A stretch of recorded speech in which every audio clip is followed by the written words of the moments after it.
नमस्कार दोस्तों, ओम श्री गणेशाय नमः। शांताकारं भुजंगसनं पदम नाव सुदेश विश्वाधार गगन सदृश मेघ वर्णम सुभांग लक्ष्मीकांत कमल नैनम योगी भी ध्यान गम्यम वंदे विष्णु भवहरम सर्वलोकैकनाथम मंगलम भगवान विष्णु मंगलम गणुध्वज मंगलम पुंडरीकाक्ष मंगला तनो हरिओम नमो भगवते वासुदेवाय। आज का दिन आप सभी के लिए मंगलमय हो। आइए सुनते हैं अश्विन मास कथा का 20वां अध्याय।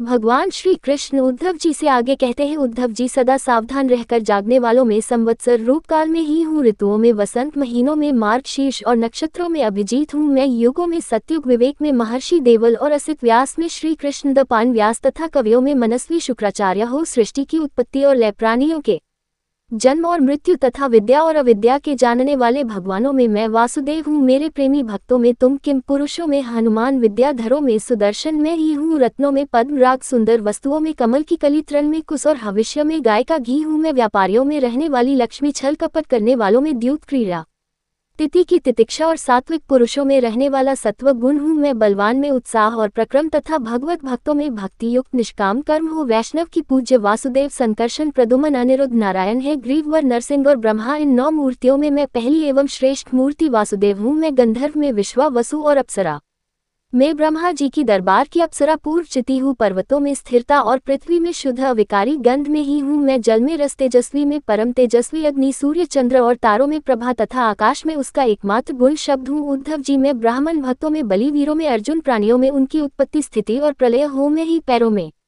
चलने वाली शक्ति, वाणी में बोलने की शक्ति, पाय में मल त्याग की शक्ति, हाथों में पकड़ने की शक्ति और जन इंद्रिय में आनंद उपभोग की शक्ति हो। त्वचा में स्पर्श की, नेत्रों में दर्शन की, रसना में स्वाद लेने की, कानों में श्रवण की और नासिका में सुने की शक्ति भी मैं ही हूँ। समस्त इंद्रियों की इंद्रिय शक्ति मैं ही हूँ। पृथ्वी, वायु, आकाश, जल, तेज, अहंकार, मतत्व, पंच महाभूत, जीव, प्रकृति, सत्व, रजतम और उनसे परे रहने वाला ब्रह्म, ये सब मैं ही हूँ। इन तत्वों की गणना लक्षणों द्वारा उनका ज्ञान तथा तत्व ज्ञान रूप उसका फल भी मैं ही हूँ। मैं ही ईश्वर हूँ, मैं ही जीव हूँ, मैं ही गुण हूँ और मैं ही गुणी हूँ। मैं ही सबका आत्मा हूँ और मैं ही सब कुछ हूँ। मेरे अतिरिक्त और कोई भी पदार्थ कहीं भी नहीं है। यदि मैं गिनने लगूँ तो किसी से परमाणु की गणना तो कर सकता हूँ, परंतु अपनी विभूतियों की गणना नहीं कर सकता, क्योंकि जब मेरे रचे हुए कोटि कोटि ब्रह्मांड की भी गणना नहीं हो सकती, तब मेरी विभूतियों की गणना तो हो ही कैसे सकती है। ऐसा समझो कि जिसमें भी तेज, श्री, कीर्ति, ऐश्वर्य, लज्जा, त्याग, सौंदर्य, सौभाग्य, पराक्रम, तितिक्षा और विज्ञान आदि श्रेष्ठ गुण हो, वह मेरा ही अंश है। उद्धव जी, मैंने तुम्हारे